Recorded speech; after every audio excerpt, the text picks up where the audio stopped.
Hello बच्चों, जैसा कि कल हम लीनियर इक्वेशन का एक पार्ट लेकर आए थे, linear equation and two variable का, जिसमें हमने पेयर ऑफ लीनियर इक्वेशन के सॉल्यूशन की कंडीशन बताई थी, है ना, और जनरल फॉर्म बताई थी, ये सॉल्यूशन के बारे में बताया था। तो आज हम सॉल्यूशन का एक मेथड पढ़ेंगे जिसे हम बोलते हैं ग्राफिकल मेथड, और उसमें सबसे पहले हम ग्राफ खींचना सीखेंगे, लीनियर इक्वेशन का ग्राफ ड्रॉ कैसे करते हैं, और सेटिस्फाई करेंगे जो कंडीशन हमारे पास होती है उसको, और ग्राफ से खींच के सॉल्यूशन को सेटिस्फाई करेंगे कंडीशन से जो आता है वही ग्राफिकल मेथड से आता है या नहीं।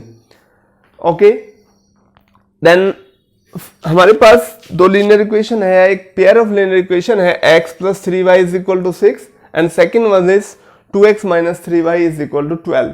तो पहले हम इनको चेक कर लेते हैं इन कंडीशन पे, ओके, उसके बाद हम ग्राफिकल मेथड सीखते हैं। तो देखिए, इन इक्वेशन को चेक करने के लिए जैसे हमने बताया था, पहली इक्वेशन को हम इक्वेट कर लेते हैं जनरल फॉर्म से a1x + b1y + c1 = 0, और दूसरी होती है हमारी क्या, a2x + b2y + c2 = 0। देखिए, सबसे पहली तो बात यह है कि जब हमें इसको इस फॉर्म में लेके आना है, यानी कि हमें राइट हैंड साइड में 0 चाहिए, तो हम इस इक्वेशन को कैसे लिख सकते हैं, x + 3y - 6 = 0 and also 2x - 3y - 12 = 0. Now we have to find out the values of a, b and c that in this equation a1, b1, c1। तो a1 की वैल्यू, b1 की वैल्यू और c1 की value हमें देखनी है। इधर a2 की वैल्यू, b2 की वैल्यू और c2 की वैल्यू हमें देखनी है। समझ आ रही है बात?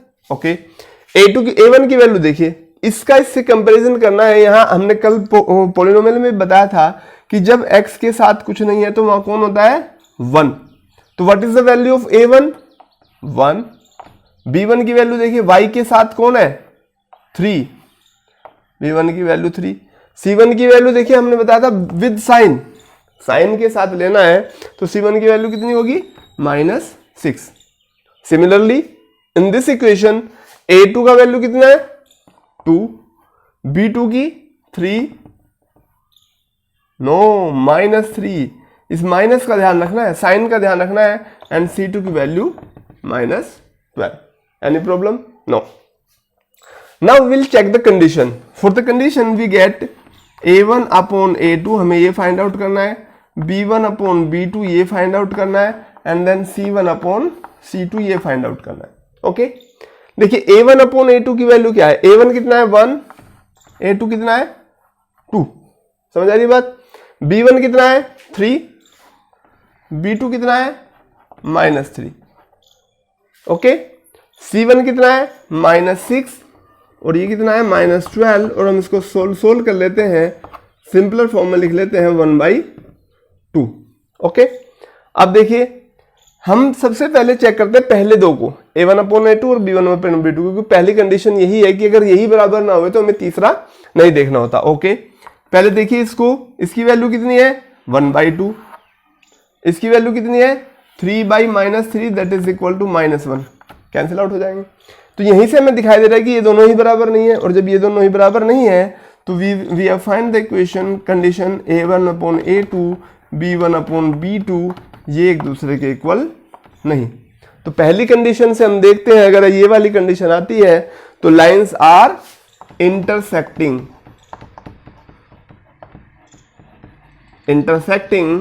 and then we can say that there is only one solution। okay, only one solution। तो हमें पता लगा कि ये लाइंस कैसी हैं, इंटरसेक्टिंग लाइंस है, ये एक दूसरे को कैसे काट रही होगी, जब इनका ग्राफ खींचेंगे ऐसे कहीं ना कहीं काट रही होगी। ओके, कोई बात नहीं।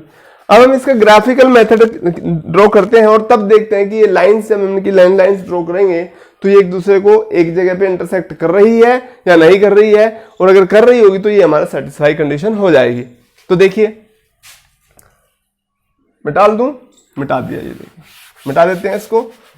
ग्राफिकल मेथड देखते हैं, ग्राफ कैसे ड्रॉ करते हैं।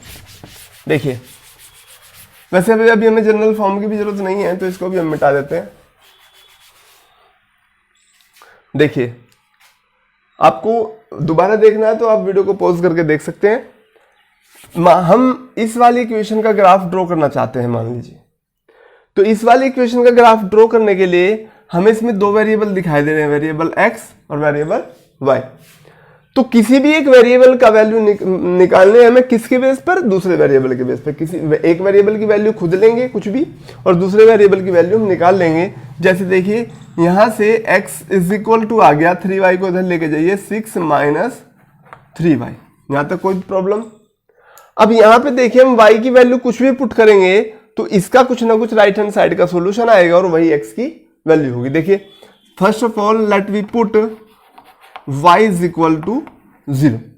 Okay, y is equal to 0 put किया तो यहां पे x is equal to 6 minus 3 into y की जगह आ गया 0, that means 6 minus 0 and that is equal to 6। तो x का वैल्यू हमारे पास आया x is equal to 6। Any problem? No. Now again put y is equal to 2, 1 भी कर सकते हैं, चलो 1 कर लेते हैं। फिर आप ये सोचोगे कि 1 क्यों नहीं किया, 1 भी कर लेते, 1 कर लेते हैं। x is equal to 6 minus 3 into 1 that is 6 minus 3 that is 3। तो x की वैल्यू आ गई 3। किस पे? तो यहां पे हमारा सॉल्यूशन आया था 6 और 0। हमने कार्टेशियन प्लेन वाले कोऑर्डिनेट ज्योमेट्री में पढ़ा था कि पहले x की वैल्यूज लिखते हैं फिर y की वैल्यू लिखते हैं। Here is also 3, 1। और भी बहुत सारी वैल्यूज हम निकाल सकते हैं क्योंकि y की कोई भी वैल्यू रखें तो कुछ ना कुछ x की वैल्यू जरूर आएगी। देखिए पुट करते हैं y इज इक्वल टू 2 अगर हम पुट कर दें तो क्या होगा, x is equal to 6 minus 3 into 2, y की जगह 2 रख दिया हमने, तो x is equal to 6 minus 6 and that is 0। तो यहां से हमें सॉल्यूशन मिला 0 और 2, x का वैल्यू 0, y का वैल्यू 2। तो यहां से एक टेबल हम बना लेते हैं इस तरह से पहली वाली इक्वेशन की। क्या? ये x की वैल्यूज, ये y की वैल्यूज। तो पहले में जब x की वैल्यू हमने 6 रखी थी तो y की वैल्यू कितनी आई थी, 0। दूसरा x की वैल्यू कितनी रखी थी, 3, y की वैल्यू कितनी थी, 1, x की वैल्यू 0, y का वैल्यू 2। ठीक है, तो ये x और y की वैल्यूज हो गई या पहले इक्वेशन का सॉल्यूशन हो गए, x और y के वैल्यूज हो गई जिस पे यहां रखने पर ये सेटिस्फाई हो जाती है इक्वेशन। ओके, अब इसी तरह से हमें दूसरी इक्वेशन के लिए भी निकालना है। देखिए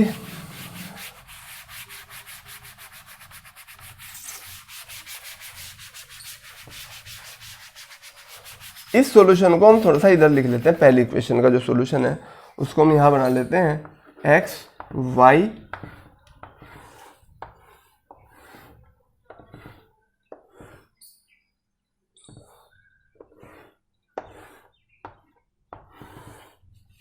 क्या क्या है, 6 0 3 1 और 0 2। Any problem? नो।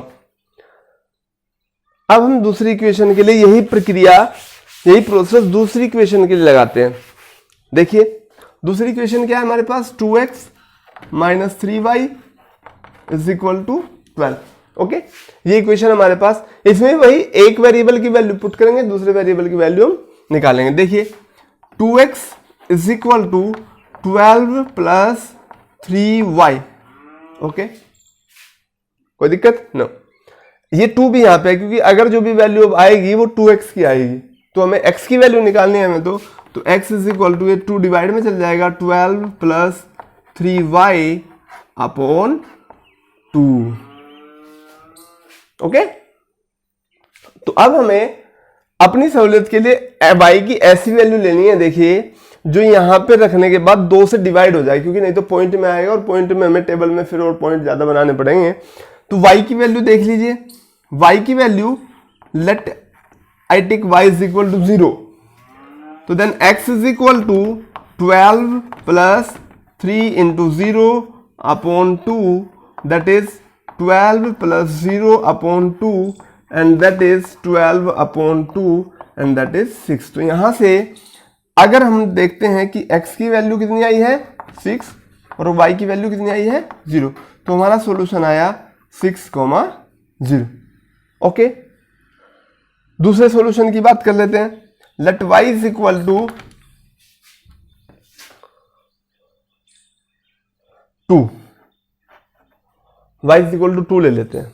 ओके, जब y इज इक्वल टू 2 लेते हैं तो x की वैल्यूज देखिए 12 प्लस 3y 3 इंटू 2 अपॉन 2।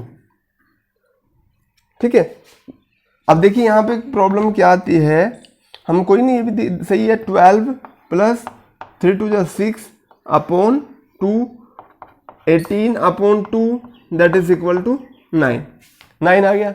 लेकिन देखिए जब इतनी बड़ी वैल्यूज आ जाती हैं तो हमें बहुत बड़ा ग्राफ खींचना पड़ेगा, क्योंकि x की वैल्यू हमें कम से कम ग्राफ पे 9 तक तो लेके जानी पड़ेगी। तो हम सोचते हैं कि इतना बड़ा वैल्यू ना आए, तो उसके लिए हम इसको छोटा कर लेते हैं। देखिए अगर यहाँ प्लस 6 की जगह -6 होता तो कितना अच्छा होता। तो यहाँ अगर मैं इसको -6 करने के लिए मैं यहाँ पे माइनस लगा दूं तो ये माइनस हो जाएगा ना। ये चीज ध्यान रखने से ये भी सही है, लेकिन ये हम अपनी सहूलियत के लिए छोटा करने के लिए 6 और ये आ गया 3। ये कैसे आया, y is equal to -2 put करने पर x की वैल्यू आ गई 3। तो एक सॉल्यूशन हमारे पास आया 3, -2। Any problem? नो। और भी हम लेना चाहे तो और भी ले सकते हैं, जैसे y इज इक्वल टू क्या पुट करें, 0 पुट कर दिया। ओके, देखिए एक सॉल्यूशन और ले लेते हैं कोई भी, y is equal to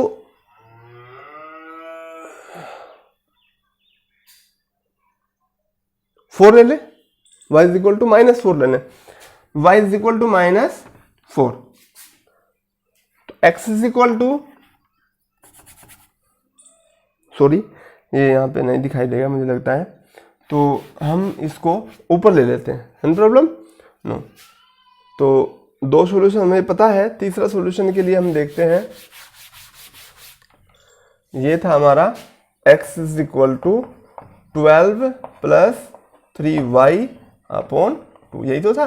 okay, यहाँ पे y इज इक्वल टू ले लेते हैं हम -4। तो क्या होगा, x is equal to 12 plus 3 into -4 upon 2 that is 12 - 12 upon 2 that is 0। तो यहाँ पे हमारा सॉल्यूशन क्या आया, x is equal to 0 and y is equal to -4, और हम इसको लिख सकते हैं 0, -4। ओके, तो अब तीनों सॉल्यूशन की हम एक और टेबल बना लेते हैं यहाँ पे।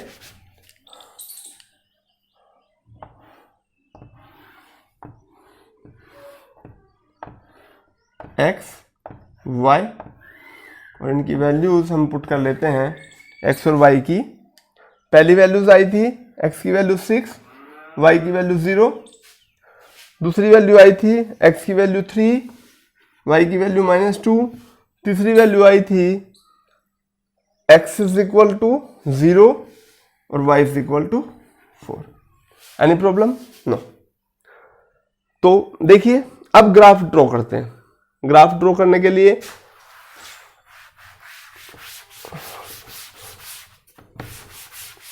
वही हम जो पिछली क्लासेस में लेते आए हैं, हमने एक एक्सिस, ऐसे एक्सिस ड्रॉ करनी है।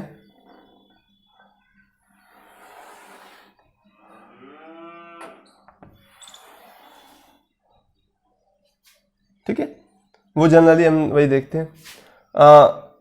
एक्स की वैल्यू देखिए मैक्सिमम 6 तक जा रही है, तो हम यहाँ देख लेते हैं 1 2 3 4 5 6।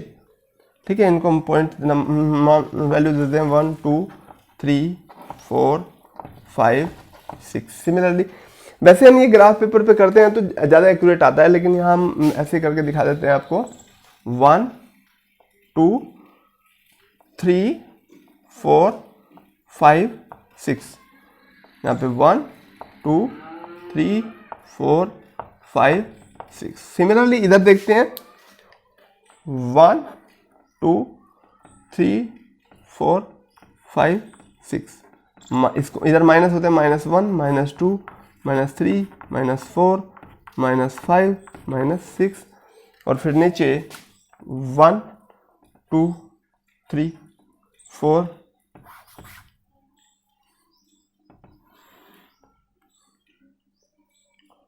4 5 6 1 -1 -2 -3 -4 -5 -6। Any problem? नो। अब देखिए कैसे ग्राफ ड्रॉ करते हैं। पहली इक्वेशन का ग्राफ की हम बात करते हैं, पहली वाले की, इस वाले की। x इज इक्वल टू 6 ये है हमारे पास और y इज इक्वल टू 0। 0 यहाँ पे होता है ना x और y का दोनों का, तो इस पॉइंट को, ये पॉइंट का नाम हो जाएगा x इज इक्वल टू 6 और y इज इक्वल टू 0। कोई problem? No. x is equal to 3 this और y is equal to 1 this. तो हम क्या करते हैं, स्केल से या ग्राफ में तो हमें सीधी लाइनें मिलती हैं, इनको ऐसे मिला देते हैं। तो ये हमारा पॉइंट हो गया 3 1। And next one x is equal to 0 और y is equal to t 2। This is the 0, 2। तो पहली इक्वेशन को अगर मैं स्ट्रेट लाइन खींचूं, स्केल रख के खींच देते हैं हम, ये स्ट्रेट लाइन हमें मिल गई।